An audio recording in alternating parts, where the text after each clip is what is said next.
time of my life.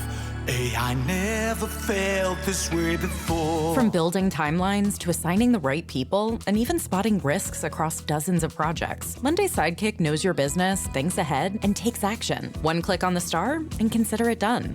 And I owe it all to you.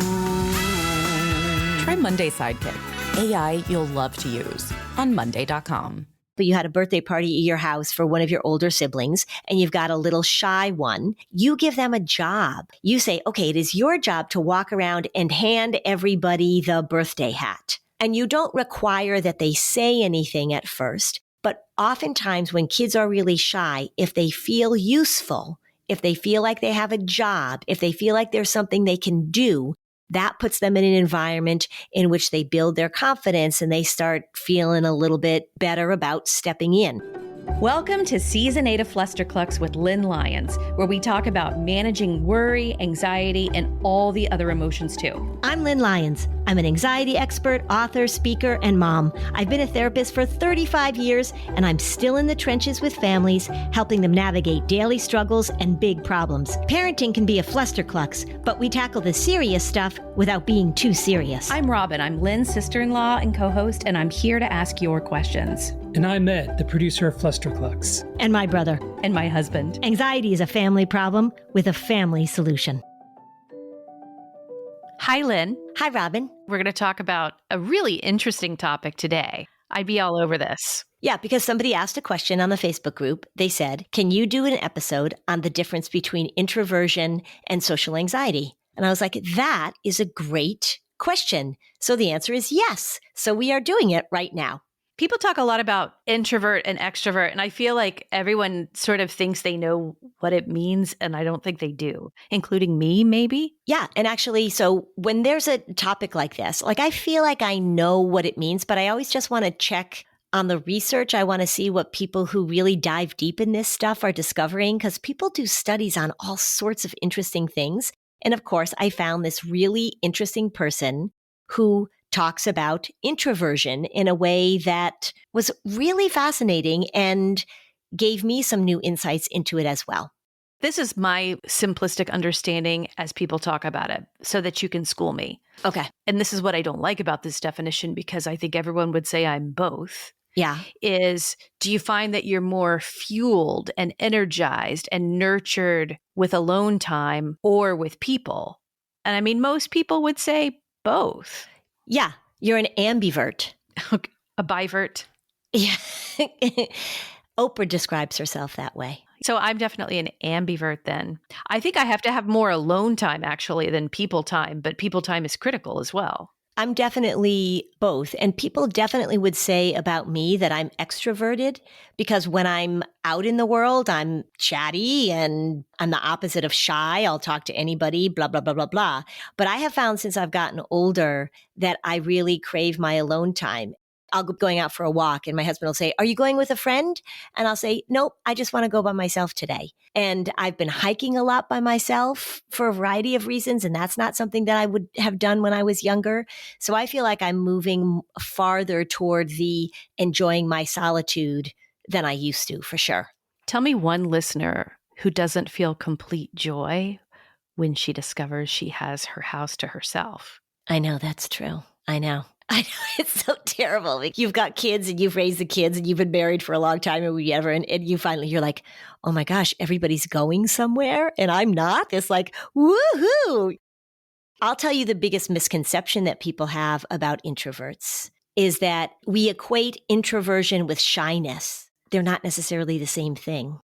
So the true definition of introvert or introversion, if you look it up, is that you are more focused on your own thinking or your own creativity. You get absorbed in your own internal world.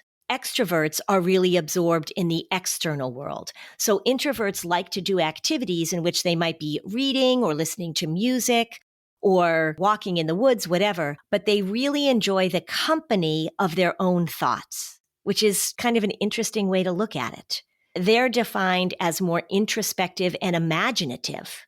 And that is a positive introvert, because then there is something called an anxious introvert, which sort of starts to move over more into the social anxiety realm. Somebody who's shy, they define as somebody who wants to be more social, who craves more social connection, but is afraid to do so.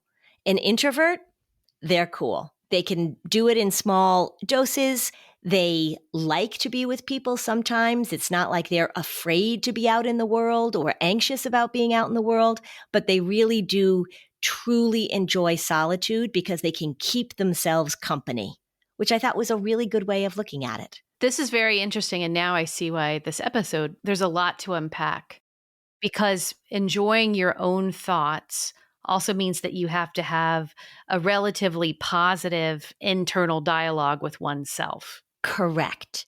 And so one of the things as I was thinking about this and jotting things down, my thought was, it's really about what that internal dialogue sounds like. Because if you're in your head and you're creating or thinking or observing, like you're enjoying your own imagination, that's one thing.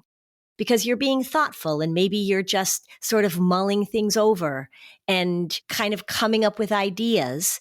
But if you're in your head beating yourself up, if your internal dialogue is that you're wondering what's wrong with you, you're thinking you should be engaging more, you want to, but you can't, that's different. And that's more how we describe social anxiety. This researcher, who is named Virginia Thomas, did this study, and she really wanted to sort of look at the different categories of introverts. And she broke it down as thinking introverts. And those were the ones that she said they were pretty self-determined in their solitude. They were looking for insight and creativity. They weren't using it as a retreat from social situations. They were actually finding it pleasurable. But anxious introverts, through her research, she said they're the ones that are defined by shyness and rumination. Yeah, rumination is the key here. Rumination is the key. Yeah. And they sought solitude for negative reasons. So they didn't seek it because they enjoyed their own thoughts. They sought it because they felt like they didn't belong and they didn't know what to do. And so they were avoiding people rather than enjoying their own thoughts. So it's sort of the idea of, what am I avoiding? What am I trying to get out of? What am I afraid of versus what am I seeking? What am I enjoying? Yeah. So we'll take a break. And when we come back, let's unpack this, because I see a lot of Venn diagrams. Oh, for sure.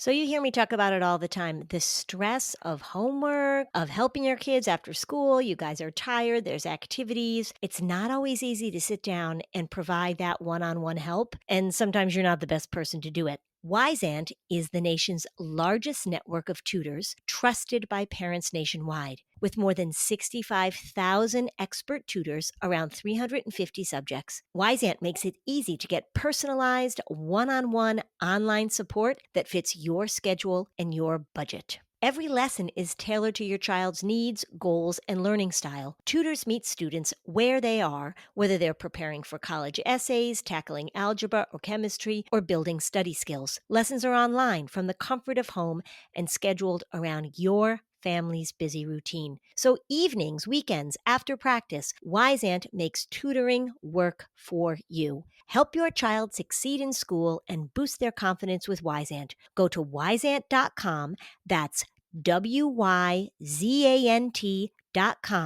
and book your first lesson today. And just for Flusterclux listeners, use the code podcast15 to enjoy $15 off your first lesson. Visit Wyzant.com and give your child the tools they need to thrive. All right, it's starting to get chilly out. The holidays are getting closer. Comfort becomes the best gift of all. And Quince has layers that last, everybody. Sweaters, outerwear, everyday essentials. They feel luxurious. They look timeless. They make holiday dressing and gifting effortless. They've got $50 Mongolian cashmere sweaters. They're made for everyday wear. How about denim? Never goes out of style. Denim's in again. But did it ever go out? You've got silk tops and skirts that add polish to your holiday wardrobe. And if you live in a cold place like me, you want down outerwear that's built to take on the season. I've already got my hands on the Whistler high-rise thermal legging. Fantastic, cozy, great for my cold, chilly walks in New Hampshire. And a lightweight, down packable puffer hooded jacket. There's a great light blue color. I got the navy, but selection is fantastic. So step into the holiday season with layers made to feel good, look polished, and last. From Quince. Perfect for gifting or keeping for yourself. Go to quince.com/fluster for free shipping on your order and 365-day returns. Now available in Canada too. That's QUINCE.com/fluster to get free shipping and 365-day returns. Quince.com/fluster. I don't think many people really know exactly what's going on with their money. I mean, how much do you have in that 401k? Are you getting the best rates on your CDs? Do you have some money just sitting in a savings account or a checking account? It's hard to keep track of. We all want to feel organized and confident with our finances, don't we? Monarch is the all-in-one personal finance tool that brings your entire financial life together in one clean interface on your laptop or on your phone. And right now, just for our listeners, Monarch is offering 50% off for your first year with code FLUSTER at monarch.com. One of the things that I discovered recently is that I could be doing so much better with a few of my investments. And there was a 401k from a previous job of my husband's that I had forgotten about. If you are interested in maximizing investments, increasing your savings rate, if you really want to figure out how to do the best with your money, then you need Monarch because it's built for people with busy lives. It links all of your accounts in minutes. You can get clear data visuals. There's a way to categorize your information about your spending and give you real control over your money. Fights about money are one of the top reasons relationships fall apart. Don't let financial opportunity slip through the cracks. Use code FLUSTER at monarch.com in your browser for half off your first year. That's 50% off your first year at monarch.com with code FLUSTER.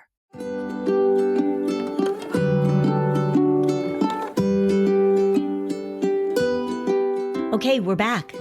And this is ultimately really about one's internal dialogue. And I think it's important to say that someone who has a pretty healthy internal dialogue, say an artist who's relatively creative and thinking about creation and imagining, or a writer, these are very positive ideas of using your time alone to create. Well, that doesn't excuse you from having all sorts of other complicated feelings of anxiety about social situations or other things like that too. It's not so clear cut. Like you can be all these things at different times. Yeah. Well, and then another thing I saw described it in different ways. And again, this is just like the words that people are choosing. So when you describe this artist that is seeking solitude and is creating, like I had a professor in college that was a poet. And during the summer, he would go to this small cabin in Maine and just stay there by himself and write poetry all summer. And that was like his dream come true. He would never say that he was lonely. He wouldn't say that he felt isolated. Or if he said he was isolated, he would say like, yeah, damn straight I'm isolated. He would be referred to as a high functioning introvert because the way that it's described is that they're not seeking more connection than they already have. They have close friends. When they're in environments that are social with people that they care about or that they're interested in, they have no trouble talking and engaging socially. Like they're not socially inept, so to speak. But they aren't seeking the external stimulation of somebody who's an extrovert, where an external stimulation has to do with enjoying the opinions of others. They're looking for novelty. They're looking for stimulation. These are people that like debate or they like hearing about what other people are doing. And an introvert is more like, oh no, I'm more interested in thinking my own thoughts than sharing them with you. Yeah. A low functioning introvert, we would say, would be somebody who I would probably classify as more socially anxious because they're inside their head, but they're not inside their head for purposes of creating things or enjoying their time alone. They're inside their head ruminating, beating themselves up, feeling badly about what they don't have. Lying on their back, scrolling through social media for hours and hours. Yep. Just feeling as if there's something they're missing and that they are ending up alone, but not really by choice. So probably if I were to talk to this research, Virginia Thomas, I would say, well, what's the difference between somebody who is an anxious introvert and somebody who's socially anxious? And she would probably say, not that much, actually, because somebody who's socially anxious craves something that they can't get. And somebody who is introverted and is high functioning, they're not craving anything. They're really content with the time they spend alone. It's an interesting thing. And then we throw in the word shy. So what does that mean, the word shy? Because people say, I don't know if it's shyness or if they have social anxiety. And it seems that when we think of introversion in this way, shyness sort of pushes closer over to the social anxiety place than to the introverted place. Because when kids are shy, if you've talked to shy kids and lots of the socially anxious kids that I work with, people say, oh, she's so shy. They really feel trapped in their shyness. They feel like they're on the edges. They're on the periphery and they wish they could join. They're standing on the edge of the playground. They're standing in the back of the room. They want to join, but they just can't get up the courage to step in. It feels too risky. So this is where learning from you has been so impactful for me. And I think other loyal listeners are picking up on this too, though, because it's really not about personality. It's about the representation of different skill sets. So a shy person would want to be a part of the conversation, but that muscle to bring yourself up into that conversation and to say, or to interject in some way, or to join, that muscle is just underdeveloped compared to other things that might be. As parents, if we thought of this rather than like, this is a shy second grader who's always going to be shy, that's not really serving your child as well as you could. Right. And when I think about shyness, and if we're talking about the skill that's underdeveloped, of course, we know with shyness, and then as we're talking about it in terms of, a little more anxiety based, it's the ability to tolerate judgment. And how do we step into an environment in which, not everybody's going to like us, or maybe we're going to have an argument during the soccer game, or somebody's going to say, I don't like your shirt, or you're going to say something and somebody's going to say, oh, I don't really agree with that. I mean, one of the things that when you think about shyness or social anxiety, they spend a long time debating with themselves about whether or not they should say anything because they're worried about judgment. And that's the skill that we want to develop is how do you take risk? When you talk to introverts, and it's funny because I was thinking about this as I was thinking about this episode and doing some research for this episode, there are a lot of kids that I've talked to or parents that I've talked to, and they've said, gosh, my kid will get on stage and perform in a musical, will sing in front of people. I have one delightful young man who loves doing improv, but has a really hard time in smaller social situations because that feels more risky to go up to somebody and say, hey, do you want to hang out or can I sit at your lunch table? Whereas when you're on a stage with a lot of other people and you're doing a performance, that doesn't hold the same element of risk. So you think, well, what is the skill we want to develop? Is the ability to step into a situation that for whatever reason feels risky to you and to practice tolerating that risk. That would be very different than somebody who has stage fright. Barbra Streisand and Carly Simon both have horrible stage fright, but they don't seem to be shy. They don't seem to be introverted when you hear them talking, but performing, that causes a level of anxiety for them that we would never anticipate or recognize. Barbra Streisand, actually, her stage fright was a result of violent threats against her, if I'm not mistaken. I think that that's actually what started it. Oh. Whereas other performers might have something different. And I think that then the stage fright really becomes a rumination of a catastrophe, which is totally relatable. I'm not judging that. But the other thing, if you take like an acting class, one of the most interesting things I ever learned, because I didn't take that many acting classes, but the first year I did, they made you stand up on stage in front of an audience and you just had to stand there and you had to do exactly what you just said. You had to flex your skill on being okay with being judged. But then the acting teacher gave you something to hold and do. I'm going to give you this broom and I want you to sweep the stage. And then everyone's like, okay. And then like you sweep the stage and you're totally fine up on the stage. You have a purpose. You don't feel so exposed, all of those different types of things. The whole shyness and stage fright. There's just like a lot of intersectionality going on.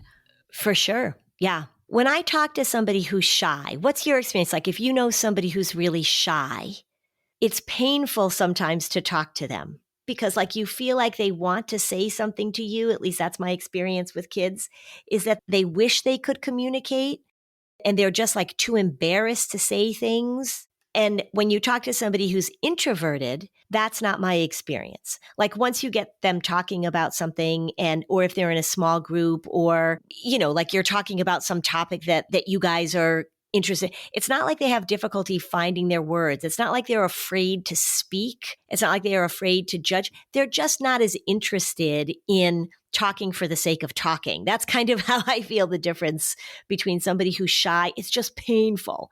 Somebody who's introverted, it's like, yeah, no. Like I have an introverted client and I'll say, what'd you do with your free time this weekend? And he'll say, oh, I read. Oh, how was it? Oh, fantastic. I read these 4 books that I loved. It was so great. But then he also has a few close friends that he goes and does stuff with. And it's not socially painful for him. He's just not interested. He's just okay. But the socially anxious, the shyness, oh my gosh, it just feels like such an internal battle. This is where it gets complicated though, because the most extroverted people can also have social anxiety. And so those things aren't necessarily combined. But as you're talking, what I'm sort of realizing is like a truly shy person or like a shy child, that's not as common as all of these other things, right? Like how many shy kids per classroom are there? They're probably in the minority. You're seeing shy kids in your practice where it is painful for them to talk. I can't say that I know that many of those, but I think you do. So would you say that among their family, that fear is different, or do you feel like it's kind of universal with all people? You mean with a shy child, does the family have a lot of shyness in it? Yeah, because I think that this is where the conversation gets interesting. We're talking about all of these different ways people are, but we're parents and we're thinking about what skills and what traits can we help nurture and develop with our kids. A really shy kid, it's helpful to understand what that is and then what to do. Yeah. So I would say if you have a really shy kid, and the extreme of that is selective mutism, and we've done some podcast episodes on that, right? Where they don't talk at all outside of the house, but in the house or when they're around people that they're comfortable with, they talk a mean streak, like they don't shut up. So that selective mutism is that's extreme shyness out in the world, and that's a judgment thing. I don't know what to say. People are going to judge me. It's not a speech and language issue. So if you have a shy child, a selectively mute child, a socially anxious child, you're working on the skill of them practicing taking that risk and then being able to tolerate taking the risk. Because remember, anxiety is all about promoting things to an emergency that are not an emergency. So ordering in a restaurant, talking to your classmates at school, asking a question of your teacher, none of those are emergencies, but we know it's an anxiety disorder because the body responds and reacts as if it's a life-threatening situation. So if you have a kid that's in that category of socially anxious or shy, you really want them to practice having those interactions with people because we have to prove to the brain over and over again that it's not a life-threatening situation. We've got to give the brain data, and we give the brain data by practicing. If you have an introvert, I wouldn't worry so much about them. Like an introvert is going to be fine. They're going to find their people. You send your introvert off to college and you're like, oh my God, she's only hanging out with 2 people. Or, oh my gosh, when she goes to the dining hall, she doesn't sit at a table with 10 people. She sits at a table with one person. You're going to be worried about that because you think that social success is based on quantity. And an introvert is much more interested in quality, much more content with less quantity. You tell me, like that age where shyness is really taking root, between 4 and 7, that's when a parent's like, okay, we've got a shy kid. And then this is where it gets tricky too. Maybe they're just shyer than the older siblings, but they're not shyer than the next kid too, because no one comes out of the womb identical. Right. And it's a temperament thing. It really is a temperament thing. Mm-hmm. So you talked about ordering food at a restaurant. Tell us some other ways that you can start thinking about this as a parent. You want them to have opportunities to use their voice, but also if you've got little kids, you want to put them in situations in which there's spontaneous play. Because when you have a child who's shy, when you have a child who's observing and watching, because a lot of these kids will hang back and they will wait and see what the rules are or what the dynamics are. You want to put them in situations in which there's unstructured play so they can sort of be in the mix in a low demand environment. You go to your local playground or they're hanging out with a group of kids having a play date, but everybody's playing. The more structured it is, the more that there's going to be pressure on them to do something. Say you've got a kid who is going to play t-ball. That's a highly stressful and structured environment for a shy kid because there are rules to follow. Everybody's watching, of course. You go up, you're going to hit the ball, you're going to run, people are going to watch you. Much, much more effective to have them in places where they are allowed to move their bodies, run around and be in the mix. And then oftentimes what happens is you see over time, they'll sort of make a bid for connection. The extroverted kid is going to come up and say, hey, I'm Joseph. I'm 4. How old are you? I want to be your friend. That's helpful for a shy kid to be given that invitation. And then they will learn to make some bids for connection too. So unstructured play, which I say a lot, is just one of those great things to help these kids. You may also put them in environments with a lot of people that they're fairly comfortable with. So it could be, they're in a family setting or they're hanging out with their cousins or there's a group of people that they are familiar with and you're looking for opportunities for them to use their voice. Say, for example, you had a birthday party at your house for one of your older siblings and you've got a little shy one. You give them a job. You say, okay, it is your job to walk around and hand everybody the birthday hat. And you don't require that they say anything at first. You just let the spontaneous moments happen. But oftentimes when kids are really shy, if they feel useful, if they feel like they have a job, if they feel like there's something they can do, that puts them in an environment in which they build their confidence and they start feeling a little bit better about stepping in. This is why in elementary schools with little kids that are really shy, super helpful to have them have a job. So they deliver something to the office, or they call for everybody to line up for lunch, or they hand out the pencils, or something in which they are consistently engaging with other human beings in a way that gets them to practice that engagement. When my kids were little, you had talked about autonomy, little buzz in my ear, since they were tiny. So I knew autonomy was important. And I knew that building autonomy had the ability to interact with other people like this. So there's obviously like a clear connection between autonomy that's really developed sort of prevents shyness potentially, or can they coexist?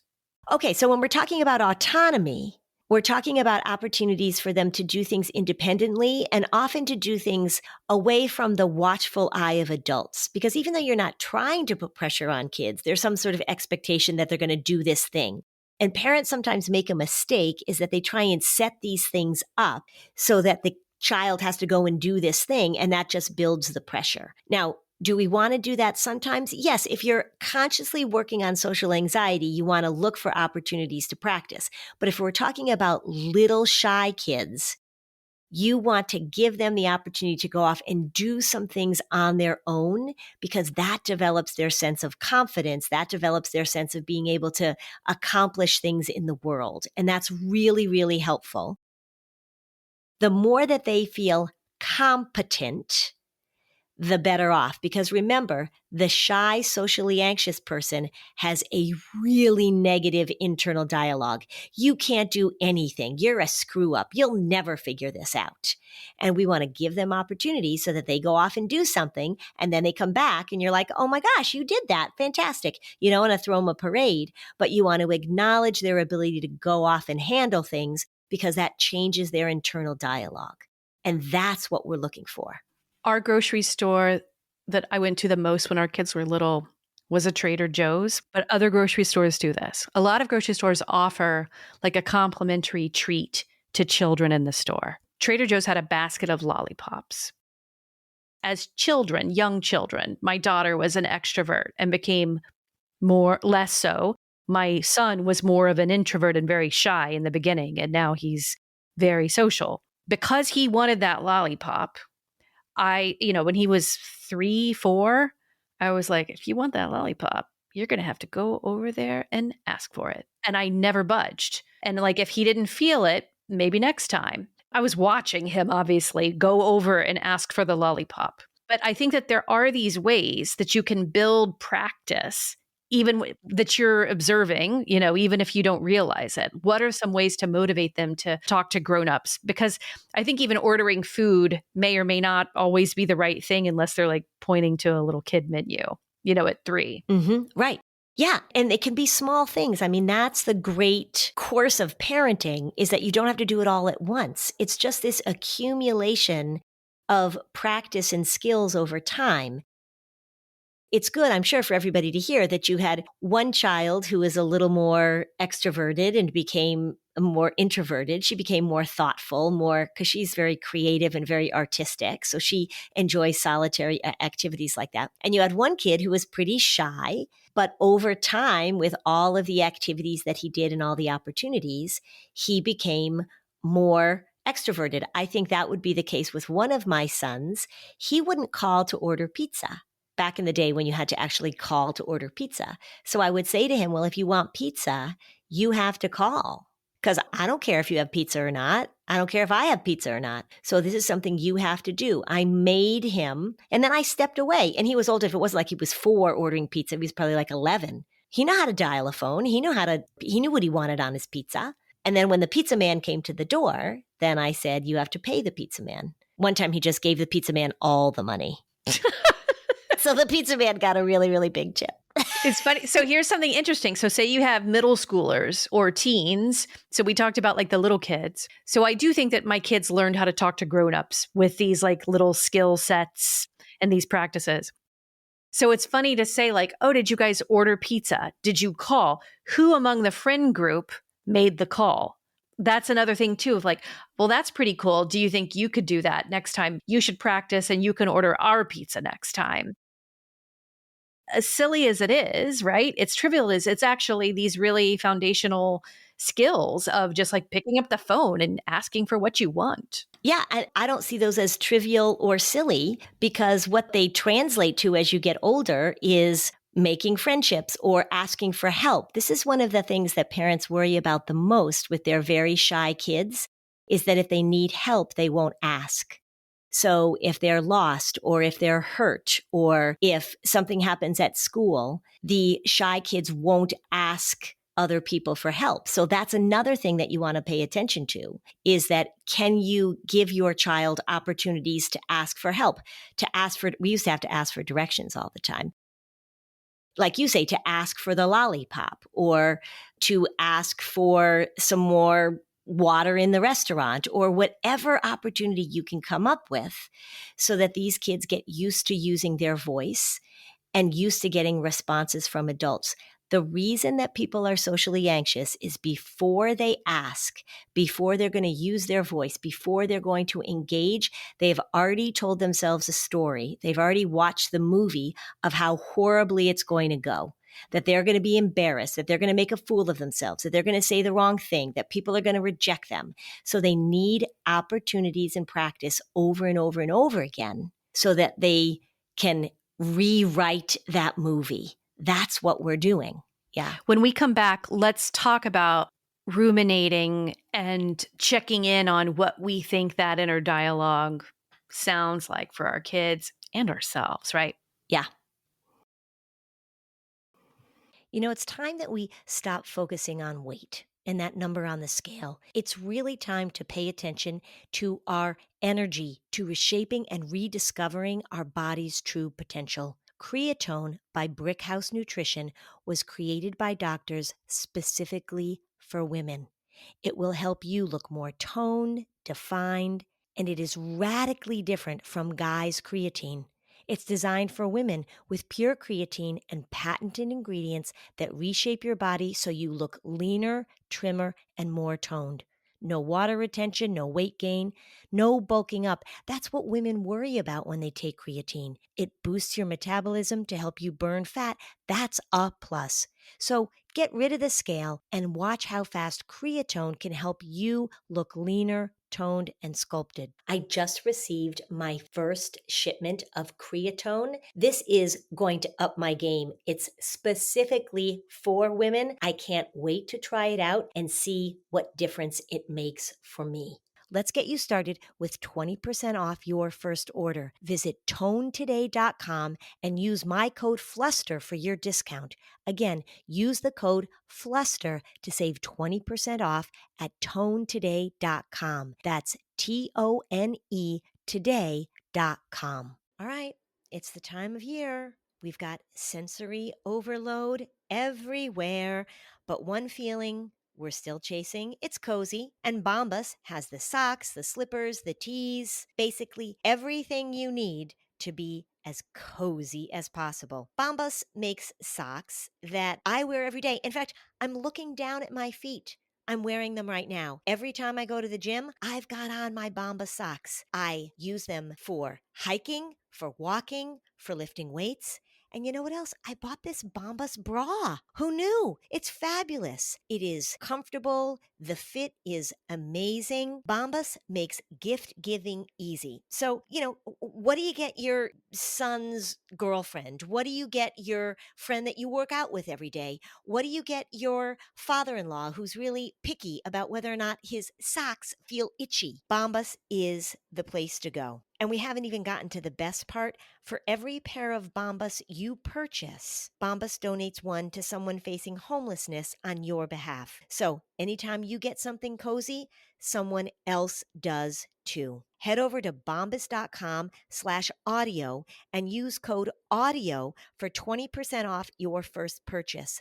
That's bombas.com/audio, code AUDIO at checkout. Do you know, a lot of parents didn't really receive a good financial education growing up. People had to learn money lessons the hard way, and it can be so confusing even as an adult, but it doesn't have to be like that for our kids. You can start early, and you can start early with Acorns Early because it gives kids the opportunity to learn by doing so they can grow their potential for tomorrow. Acorns Early is the money app and debit card that makes it easy to grow kids' smart money habits. It lets them learn by doing. They can earn money with the in-app chores tracker. They can practice real-life budgeting with automatic allowances. They can even set their own savings goal. Parents get peace of mind by helping kids learn how to securely manage their own money. You can set limits. You can send money in seconds. You can get notifications. You can even step in if the card is lost. But you know what's so great about this is that you are teaching your kids how to do something to develop their autonomy. You know that I am such a big fan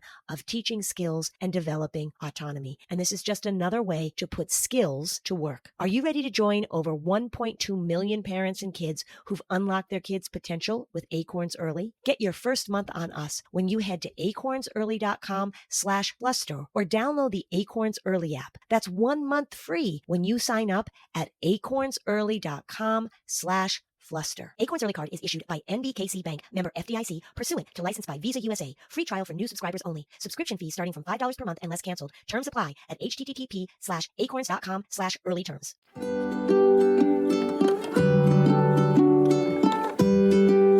Okay, so now back to the show.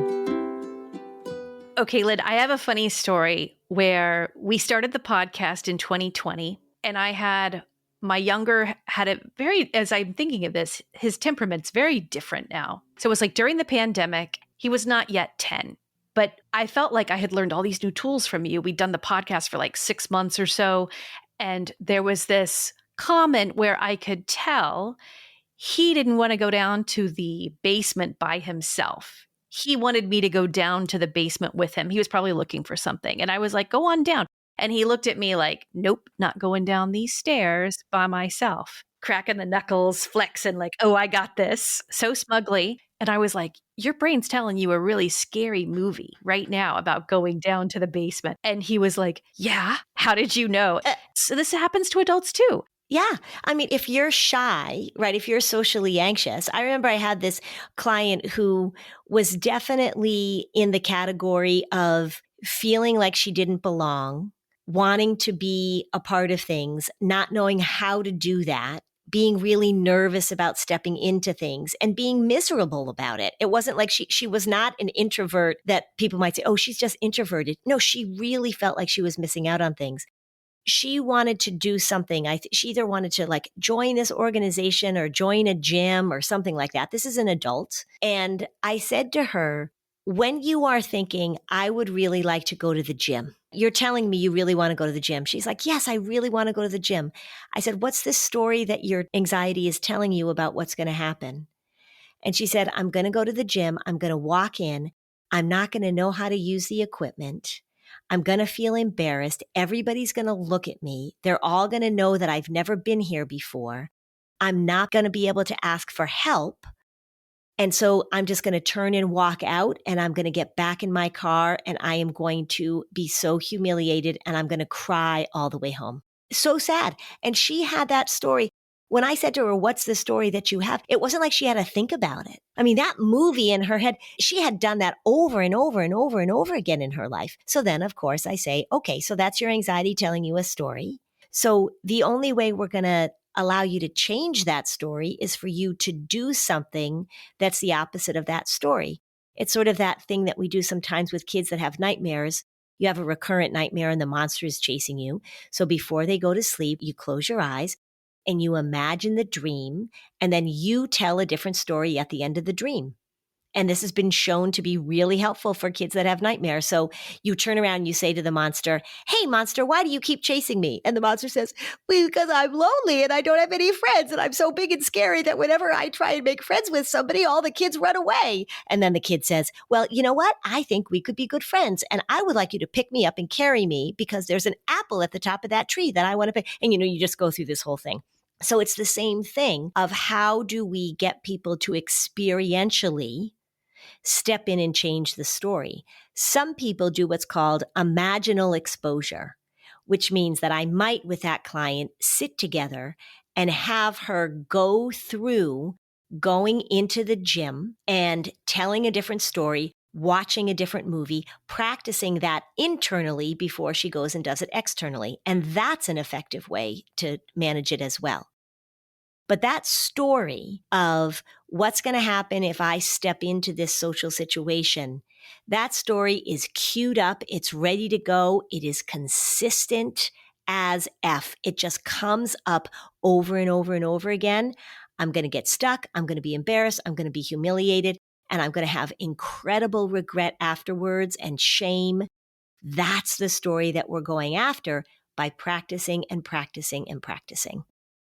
It's interesting, the whole episode, all of these different traits or skills or personalities or phobias, like all these different things. It is so much about the inner dialogue and the inner movie making. Yeah. And the inner dialogue can come from all sorts of places. So sometimes just temperamentally, you tend to have a different inner dialogue. Like somebody who's very shy or somebody, as we refer to as behaviorally inhibited, their inner dialogue is much more cautious of sort of like, oh, I got to be careful. But somebody who is more extroverted, somebody who's the little kid on the playground, his external dialogue is, this is going to be great, right? So, and it can come from modeling for sure. And remember that temperament is genetically mediated. And so we've got that nature-nurture combination where you've got a parent modeling the same thing. What's interesting to me, and this has happened so many times, and it is so, so sweet when it happens, is that I'll have like a 12 or a 13 or a 14-year-old who's talking about being socially awkward or not knowing what to say. And then one of the parents will say, well, that was exactly how I was. And the child will look at the parent like, I had no idea. What are you talking about? And then the dad or the mom will tell this story about getting through middle school or getting through high school or when they went away to college and how hard they worked to get to where they are now. And I will say to the child, would you think that that was how your dad was when he was 13 or 14? And they'd be like, no, he coaches our basketball team, or he has a sales job, or he's the friendliest guy in the neighborhood. And I'll say, well, look, isn't that a great piece of information? Because your dad worked really, really hard to change the internal story, didn't he? And he was born with the same temperament as you, it sounds like. Look at where he is now. And so it's wonderful if parents have had that experience to be able to talk to their kids about what they did and the experiences they had that helped them develop these skills. I love those moments. And it happens a lot, actually. It happens a lot. I was thinking you told me once about a little fella in your therapy with his parents, and he was upset that he didn't know how to do his taxes. Oh, yeah. So I just pictured that little fella, but he's so lucrative in account management. Something like that. That was a good example. That was a kid who had generalized anxiety disorder. So he was an equal opportunity worrier. Whatever was sort of floating around in his world was what his worry would grab onto. And it was probably like, April 18th. And he said, I said, how was your weekend? Oh, it was terrible. I go, why? He goes, I'm just so worried about doing my taxes. And I knew that he had just watched his, parents sitting at the table like, he's got her taxes. Yeah, it was so cute. And he was like 6. Yeah, it was so cute. So it sounds like talking about our story and talking about our dialogue as a family, because no adult nails this all the time. Most of us need our own pep talks about it frequently or once in a while. These are things we should be talking about. Yeah. Just yesterday, I was telling a teenager, because she was feeling like she didn't know what was going to happen next and her future was so uncertain and she was feeling frustrated. And I said, look, this is going to happen over and over and over again. And I just laid out to her the process of when I'm writing something, like definitely a book for sure, but even an article, is that I'm excited at the beginning. I put it together. It's not working. I have to remove the introduction that I really loved. I panic. There is crying. There is doubt. There is frustration.